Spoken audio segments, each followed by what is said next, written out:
في منتصف الليل على الشاطئ، مجموعة من طلاب الجامعة يقيمون حفلة صاخبة.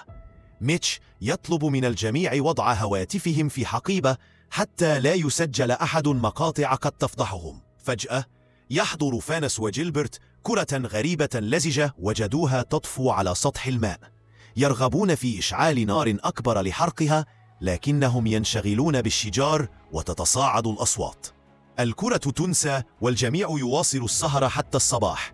في الصباح تستيقظ كايلي بجانب ميتش داخل برج المراقبة، ويشعران بالحرج حين يتذكران ما حدث. 4 من أصدقائهم يستيقظون في سيارة، ومارشا تنهض فوق طاولة وتتقيأ فورا. كايلي تنظر حولها فتجد المكان خاليا، الأشياء مرمية في الرمال ولا وجود لأحد. شيء غريب، تلاحظ عصفورا عالقا في الرمال وتفاجأ حين يغوص فيها فجأة. مارشا تحاول الوقوف فتحذرها كايلي، لكن الوقت قد تأخر. رجل مارشا تغوص في الرمال ولا تستطيع إخراجها. تحاول مساعدتها بيديها فتعلق هي الأخرى. الآخرون في السيارة يظنون أنها تمزح، لكن صراخها يظهر العكس. فانس يقفز من السيارة ليساعدها، يخطو خطوتين فقط قبل أن تعلق قدماه. يصرخ من الألم. يحاول ميتش وجون مساعدته، لكن الفتيات تمنعهم. فانس يبدأ بالغرق في الرمال، وجون يحاول تشغيل السيارة، لكن المحرك لا يعمل. ميتش يرمي له عوامة مربوطة بحبل، لكنها لا تصل إليه. نصف وجه فانس يتمزق، وحين يرفع رأسه تسحبه خيوط رفيعة. في دقائق يختفي هو ومارشا تماما داخل الرمال. البقية يتناقشون فيما يجب فعله. لا يمكنهم الاتصال بالإسعاف، فالهاتف داخل الحقيبة وبطارية السيارة قد نفدت. كايلي تمد يدها فوق الرمال دون لمسها، فتلاحظ خيوطا غريبة تتحرك. جيلبرت يستيقظ، كان نائما داخل صندوق قمامة ووجهه مخربش. يصرخ فيهم لأنهم تركوه، ولا يسمعهم إلا حين يخبروه بأن 2 قد ماتا. يقول إن جسده يؤلمه، وميتش يطلب منه الانتظار حتى تصل إليه المياه. كايلي تسحب ميتش داخل برج المراقبة، وجون ينظر إليهما بغيرة، فشاندا تطلب منه أن يتركهما وشأنهما. الخيوط تحاول الإمساك بعجلات السيارة. كايلي وميتش يجدان زجاجة خمر داخل المبرد ويبدأان في الشرب. الوقت يمر والشمس تزداد حرارة، والذين في السيارة يغطون أنفسهم بمنشفة. كايلي تسأل ميتش عما إذا كان بينهما شيء ليلة الماضية، فيطمئنها أنهم فقط تحدثوا. يعثر على واقي شمس وترميه كايلي لأولئك في السيارة. يظنون أن الناس لم يغادروا، بل ابتلعتهم الرمال. الجميع يبكي ما عدا جيلبرت الذي يحترق جلده من الشمس. جون يرمي له واقي الشمس ليهدئه. كايلي تلاحظ أن الكرة الغريبة قد جفت وانقسمت لنصفين. روني تقول إن شكلها يشبه بيضة فقست. إذن هي لم تكن كرة بل بيضة، وما خرج منها هو من يقتل. تستنتج كايلي أن الكائن لا يزال صغيرا. تأخذ قطعة نقانق من المبرد وترميها على الرمال، فيرون الخيوط تسحبها. يرمون المزيد ليعرفوا حدود الوحش، لكن الخيوط تظهر في كل مكان. طائر ينزل ليأكل فتسحبه الخيوط وتقتله فورا. يرمين آخر قطعة نقانق باتجاه آخر فلا تتحرك الخيوط، مما يدل أن هناك منطقة آمنة لكنها بعيدة. الخلافات تعود مجددا. روني تقول إن سيارة لم تمر منذ ساعات، إذن هناك شيء أكبر. جون يرفض الاستسلام، يحضر لوحين للتزلج من السيارة ويرميهما على الرمال، ولا يظهر الوحش. يقف عليهما ويبدأ التحرك واحدا تلو الآخر. كايلي تحذره من الاقتراب بيده من الرمال. يقف ويقول إنه يريد التحدث. يبدأ بفضح من خان من الليلة الماضية، لكن الجميع يطالبه بالصمت. يكمل جون السير حتى يصل إلى طاولة. اللوح يزلق ويتمسك بها في آخر لحظة. الوحش يحرك اللوح فيطلبون منه العودة، لكنه يقول إنه يستطيع النجاة. تلمسه الخيوط في بطنه فيقفز بسرعة فوق الطاولة. جلده يجرح ويبدأ يشعر بالدوار. يسمع أصواتا هريبة لا تشبه أصدقائه. بعد قليل يستعيد وعيه ويقول إن الألم يشبه لسعة قنديل البحر. تستنتج روني أن الخيوط سامة. الحقيبة الموضوع على المقعد تمنعه من التحرك. يجد بعض الطعام ويسقط موزة بالخطأ، لكنها لا تغوص.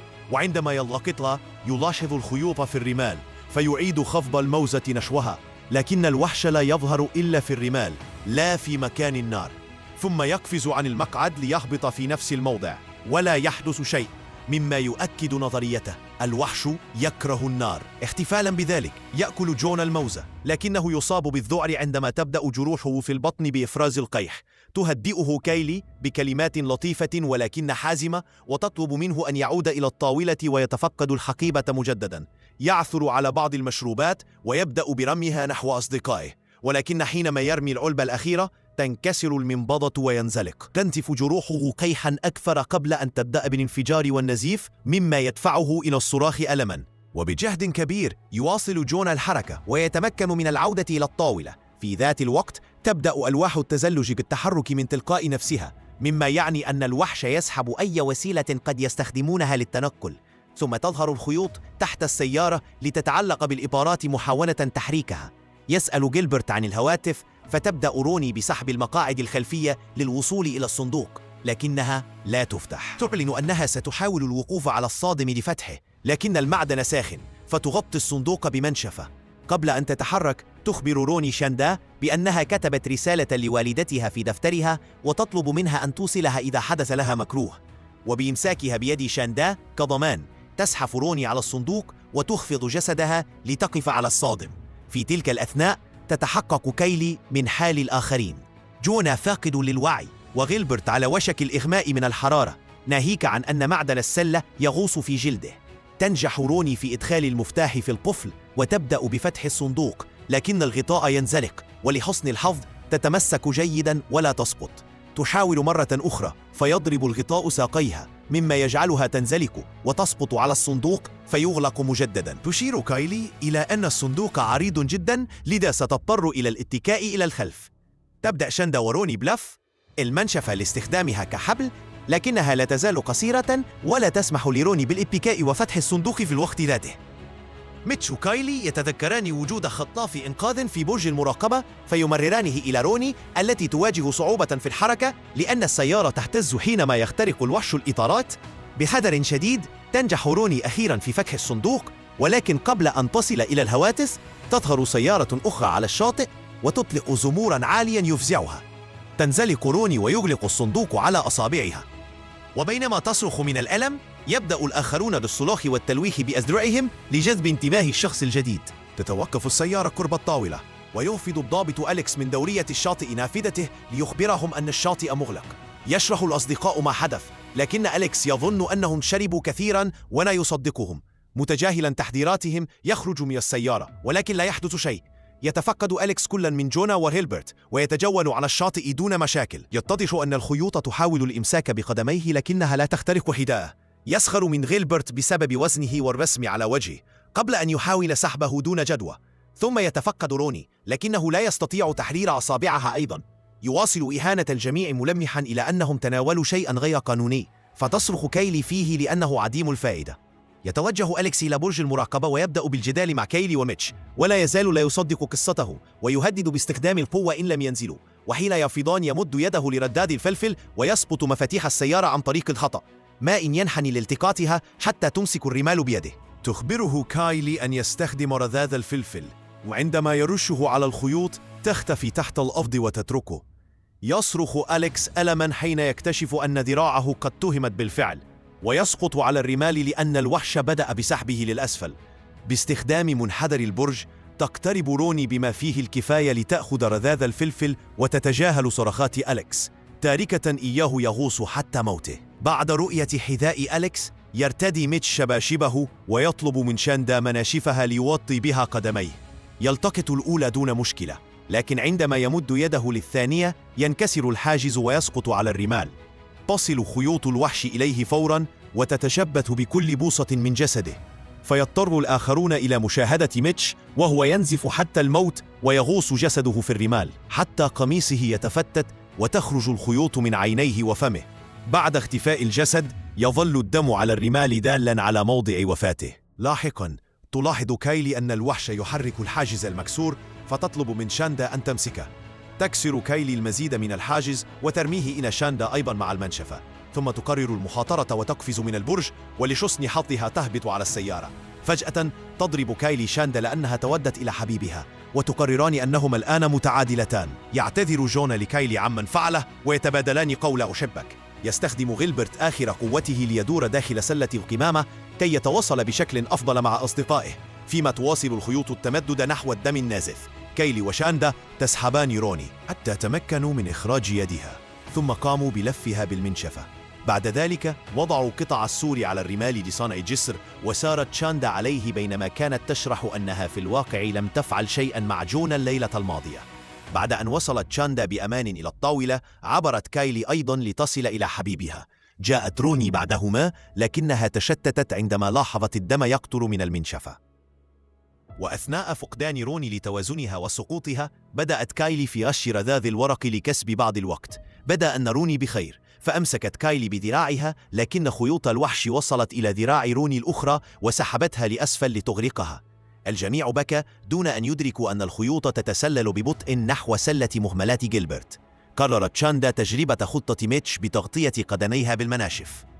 ركضت بأقصى سرعة وتمكنت من الوصول إلى أعلى سيارة أليكس. فجأة شعر جيلبرت أن السلة تتحرك وبدأ يهلع، لكن الأمر لم يدم سوى بضع ثواني. بعد أن أعلن الأمر انتهى، بدأ يبصق الدم، وخرجت مجسات ضخمة من السلة لتلتف حول جسده. سحبوه على الفور ولم يتركوا وراهم سوى أثر من الدماء. ثم بدأ الوحش يغز سيارة أليكس مما تسبب فيه سقوط شاندا على الغطاء الأمامي واصطدام رأسها مما أفقدها الوعي. مرت عدة ساعات وحل الليل.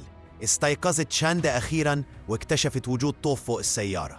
رمته على الرمال لتصل إلى الطاولة، والآن تستطيع مساعدة كايلي في نقل الجونة إلى السيارة. في تلك اللحظة بدأت الأرض تهتز وسقطت كايلي على الطوف، وعندما كانت على وشك العودة إلى السيارة خرجت مجسة متوهجة أمامها وحاولت مهاجمتها، لكنها تفادتها وأغلقت باب السيارة قبل أن تختفي المجسة. ثم صعدت كايلي إلى أعلى السيارة وأمسكت بعبوة وقود، لكن المجسة خرجت مجددا ودمرتها، مما أدى إلى انتشار الوقود عليها. أمسكت كايلي بعبوة ثانية وسكبتها على الرمال، ثم أخرجت بعض أعواد الثقاب من جيبها.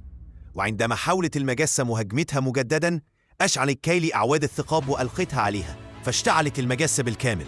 وبينما كان الكائن يلتوي ويصرخ، فتحت شاندا الباب لتدخل كايلي إلى السيارة أيضا.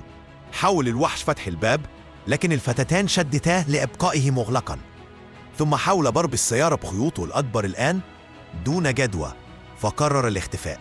أخذت الفتاتان لحظة لاستعادة أنفاسهما، وأدركتا أن جون قد مات، فانخرطتا في البكاء. في صباح اليوم التالي عثر راكب أمواج على السيارة وطرق على النافذة لإيقاظ الفتاتين. خرجتا وسارتا على الرمال دون أي مشاكل، مما يعني أن الوحش قد اختفى. وبينما بدأت كايلي وتشاندا طريقهما نحو المنزل، كان الكائن يسبح في البحر محاولا الوصول إلى شاطئ جديد به ضحايا جدد.